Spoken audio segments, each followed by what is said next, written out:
Guys social media തുറന്ന ഇപ്പൊ പ്രശ്നേഷിന്റെ പ്രശ്നത്തെക്കുറിച്ചുള്ള videos ഒരുപാട് കാണുന്നത്. അപ്പോൾ എന്നിട്ട് രണ്ടു മൂന്ന് മെസ്സേജ് അയച്ചിട്ട് എനിക്ക് ചോദിച്ചു, ആർജയുടെ ലൈഫിൽ ഇതുപോലെ പ്രശ്നം ഉണ്ടായിട്ടില്ല, വീട്ടിലെ പ്രശ്നം ഉണ്ടായിരുന്നില്ല, ആർജയുടെ വീട്ടിൽ പ്രശ്നം ഉണ്ടായിരുന്നു, ശ്രുതി പ്രാവശ്യം ആർജനെ വിട്ട് പോകുന്നൊക്കെ പറഞ്ഞിട്ടുണ്ടായിരുന്നു എന്നൊക്കെ ചോദിച്ചു. ഗൈസ് ഫാമിലി ഇഷ്യൂസ് എല്ലാ ഫാമിലിയും ഉണ്ടാവും ഗൈസ്. അതിപ്പോ പ്രശ്നേഷിന്റെ ഈ ഗ്രീൻ ഹൗസ് ചാനൽ നിങ്ങൾക്ക് അറിയാൻ പറ്റും. ഞാൻ ആ ചാനൽ അധികം കണ്ടിട്ടൊന്നുമില്ല. ഞാൻ ഈ പ്രശ്നങ്ങളൊക്കെ വന്നപ്പോൾ ഞാൻ ഇതിനെക്കുറിച്ച് അറിയാൻ വേണ്ടി അവരുടെ യൂട്യൂബ് ചാനലൊക്കെ എടുത്ത് നോക്കുന്നത്.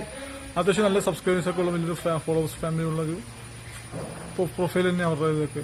പക്ഷെ ഈ പുള്ളി പയ്യൻ അമ്മേനെയും പെങ്ങളെ കുറിച്ച് ഇങ്ങനെ കുറ്റം പറഞ്ഞു വീട്ടിട്ടുണ്ടെങ്കിലും അത്രയ്ക്കൊന്നും ഞാൻ ചെയ്തിട്ടില്ല ദൈവമേ എന്ന് പറയുമ്പോൾ സമാധാനം. കാരണം നമ്മളങ്ങനെ ഫാമിലിയിലെല്ലാവരും കുറ്റം പറഞ്ഞ് വീഡിയോ ചെയ്യാൻ മാത്രം ബുദ്ധിമുട്ടൊന്നുമില്ല. കാരണം ഫാമിലിയിൽ ഇഷ്യൂസ് എപ്പോഴും ഉണ്ടാവും. അത് എല്ലാവരുടെ ഫാമിലിയിൽ ഉണ്ടാവും. നിങ്ങൾക്ക് എല്ലാവർക്കും അറിയുന്ന കാര്യമാണ്. ഇപ്പൊ നമ്മുടെ ഫാമിലി ഉണ്ടാവും, കല്യാണം കഴിഞ്ഞ് കഴിഞ്ഞാൽ ഇഷ്യൂസ് ഉണ്ടാവും. അമ്മായിമ്മ വരുമ്പോൾ പോര് എന്നുള്ളത് നമ്മൾ വർഷങ്ങളോളം കാലങ്ങളായിട്ട് കേൾക്കുന്നതാണ്. നിങ്ങൾക്ക് എല്ലാവർക്കും അറിയാമായിരിക്കും. നമ്മുടെ നാട്ടിലെ സീരിയലൊക്കെ നോക്കുമ്പോൾ സീരിയലൊക്കെ ഇതിനെ കുറിച്ചൊക്കെ ഏറ്റവും കൂടുതൽ ഉണ്ടാവണം തന്നെ. അപ്പോൾ ഇത് എല്ലാ വീടുകളിലും ഉള്ളത് തന്നെ. പക്ഷെ ഇത് ഇങ്ങനെ പബ്ലിസിറ്റിക്ക് വേണ്ടി ചെയ്തതായിട്ട് എനിക്ക് ഫീൽ ആയത്. നിങ്ങൾക്ക് എന്താണ് ഫീൽ ആയത് നിങ്ങൾ പറയാറുള്ളത്? നമ്മുടെ ഫാമിലിയായിട്ട് കമ്പയർ ചെയ്ത് നമ്മുടെ ഫാമിലി അങ്ങനെ പ്രശ്നം ഉണ്ടെങ്കിലും അത് നമ്മൾ സോൾവ് ആക്കാൻ ശ്രമിച്ചിട്ടുള്ളൂ. അല്ലാതെ എല്ലാവരുടെ അടുത്ത് പ്രശ്നത്തെ കൊണ്ട് എത്തിക്കാൻ ശ്രമിച്ചിട്ടില്ല.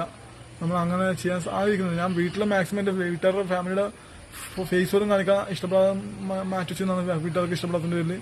പിന്നെ അവസാനം മമ്മിയുടെ പെർമിഷനൊക്കെ വാങ്ങിയിട്ടാണ് ബർത്ത്ഡേ സമയത്ത് വീഡിയോ എടുത്ത് ഇട്ടത് തന്നെ. അപ്പോൾ ഇത് അവരുടെ ഫാമിലി ഇഷ്യൂ ഇട്ടിട്ട് പബ്ലിസിറ്റി ചെയ്യുന്നതായിട്ട് എനിക്ക് ഫീൽ ആയത്. സംഭവം ലൈഫ് സ്റ്റൈൽ വ്ലോഗ് ചെയ്യുമ്പോൾ ഫാമിലി ഇഷ്യൂസ് ഒക്കെ കാണിക്കുന്നത് പറയുന്നത് കുഴപ്പമില്ല. പക്ഷെ കുറെയൊക്കെ നമുക്ക് സത്യസന്ധമായിട്ട് പറയണം. ഇത് ചിലതൊക്കെ ക്രിയേറ്റ് ചെയ്ത പോലെയൊക്കെ എനിക്ക് ഫീൽ ആയത്. നമ്മൾ ആൺകുട്ടികൾ ശരിക്കും എന്ത് പ്രശ്നം വന്നാലും ഫാമിലിയോട് സപ്പോർട്ട് നിൽക്കുന്നവരാണ്. അങ്ങനെ ആയിരിക്കണം ശരിക്കും. അല്ലാതെ ഫാമിലിയെ കുറിച്ച് കുറ്റം പറഞ്ഞ് പെങ്ങളെ കുറിച്ച് അമ്മയെ കുറിച്ച് കുറ്റം പറഞ്ഞ് നടക്കുന്നത് അതൊരു ആണത്വത്തിന് ചേർന്നല്ല.